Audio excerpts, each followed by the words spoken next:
Hi friends, welcome back to my kitchen. ನಾನಿವತ್ತು ತೊಗರಿ ಕಾಳು ಪಲ್ಯ ಮಾಡೋದು ಹೇಗೆ ಅಂತ ಹೇಳ್ಕೊಡ್ತೀನಿ. ಮೊದಲು ಒಂದು ಬಾಣಲೆಯಲ್ಲಿ ಎಣ್ಣೆ ಹಾಕಬೇಕು. ಎಣ್ಣೆ ಬಿಸಿ ಆದ ನಂತರ ಈರುಳ್ಳಿ ಹಾಕಬೇಕು. ನೋಡಿ, ಈರುಳ್ಳಿ ಈ ಥರ ಸ್ವಲ್ಪ ಕೆಂಪಾದಮೇಲೆ ಟೊಮೊಟೊ ಹಾಕಬೇಕು. ನೋಡಿ, ಟೊಮೊಟೊ ಈ ಥರ ಚೆನ್ನಾಗಿ ಫ್ರೈ ಆಗಿದೆ. ಇವಾಗ ಹಸಿ ತೊಗರಿ ಕಾಳು ಈ ಥರ ನೀರಲ್ಲಿ ಚೆನ್ನಾಗಿ ತೊಳೆದು ಇಟ್ಕೊಂಡಿದ್ದೀನಿ. ಇದನ್ನು ಇವಾಗ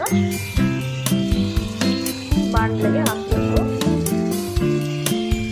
ಹಾಕ್ಬಿಟ್ಟು ಚೆನ್ನಾಗಿ ಮಿಕ್ಸ್ ಮಾಡಬೇಕು. ಯಾಕಂದರೆ ಹಸಿ ತೊಗರಿ ಕಾಳು, ಹಸಿ ಕಾಳು ಅಂದರೆ ಸಾಕಷ್ಟು ಜನ ಜಾಸ್ತಿ ಮಸಾಲೆ ಯೂಸ್ ಮಾಡ್ತಾರೆ. ಮಸಾಲೆ ಜಾಸ್ತಿ ತಿನ್ನಬಾರ್ದು, ಆರೋಗ್ಯಕ್ಕೆ ಒಳ್ಳೆಯದಲ್ಲ. ಹಾಗಾಗಿ ವಿತೌಟ್ ಮಸಾಲೆ ಈ ಥರ ಪಲ್ಯ ಮಾಡಿ ನೋಡಿ, ತುಂಬ ಚೆನ್ನಾಗಿರುತ್ತೆ. ಟೇಸ್ಟ್ ಹೇಗಿರುತ್ತೆ ಅಂತ ನಿಮಗೆ ಗೊತ್ತಾಗುತ್ತೆ. ಇವಾಗ ಮಿಕ್ಸ್ ಆದಮೇಲೆ ಇದಕ್ಕೆ ನಿಮ್ಗೆ ಎಷ್ಟು ಖಾರ ಬೇಕೋ ಅಷ್ಟು ಖಾರದ ಪುಡಿ ಹಾಕ್ಕೊಳ್ಳಿ.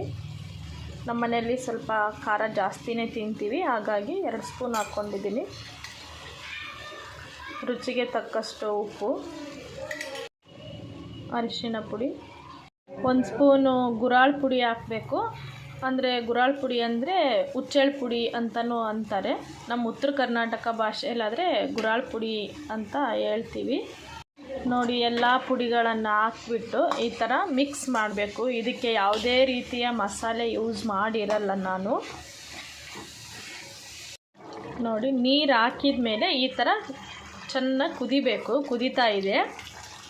ಕುದಿಯೋ ಟೈಮಲ್ಲಿ 1 ಸ್ಪೂನು ಶೇಂಗಾ ಪುಡಿ ಹಾಕಬೇಕು. ಇದನ್ನು ಹುರಿದ್ಬಿಟ್ಟು ಮೊದಲೇ ಪುಡಿ ಮಾಡಿ ಇಟ್ಕೊಂಡಿದ್ದೀನಿ. ಆಮೇಲೆ ಈ ಥರ ಮಿಕ್ಸ್ ಮಾಡಿ ಲೋ ಫ್ಲೇಮಲ್ಲಿ 1 ನಿಮಿಷ ಬೇಯಿಸಿದರೆ ಸಾಕು.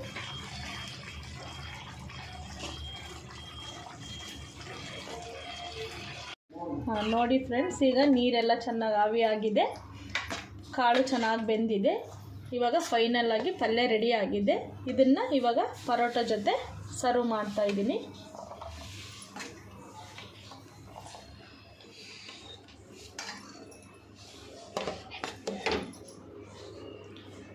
ನೋಡಿ, ವಿಡಿಯೋ ಇಷ್ಟ ಆಗಿದ್ರೆ ಲೈಕ್ ಮಾಡಿ, ಸಬ್ಸ್ಕ್ರೈಬ್ ಮಾಡಿ, ಶೇರ್ ಮಾಡಿ ಫ್ರೆಂಡ್ಸ್. Thank you.